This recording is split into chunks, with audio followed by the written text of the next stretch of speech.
এই একটা লিথিয়াম আয়নের চার্জার এসেছে, 3 অ্যাম্পিয়ারেও 5 অ্যাম্পিয়ারেও চার্জ করা যাবে।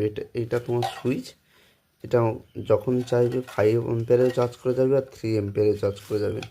তোমার 24 ভোল্টের চার্জার। তারপরে 3 অ্যাম্পিয়ারের চার্জারও আছে, এই যে এটাও আছে। তারপরে তোমার সব মোটরের পেনাম পেয়ে যাচ্ছ, লাইলনের সব পেনাম। আচ্ছা, বিএনএস আছে। ব্যাটারি যদি কারোর চাই ব্যাটারি বলবে, র মেটেরিয়াল চাইলে বিভিন্ন রকমের ব্যাটারি আছে। এটা সব ব্যাটারি ভালো কোম্পানির ব্যাটারি দিয়ে সেল তৈরি করা হয়। বাঁশি যদি চাই কারো বলবেন। তারপরে এই যে তোমার 36 ভোল্ট, 24 ভোল্ট থেকে 12 ভোল্ট কনভার্ট করা যাবে তার কিট। বিভিন্ন রকম জিনিস আছে, যদি কারো চাই বলবেন, কোনো সে জানা।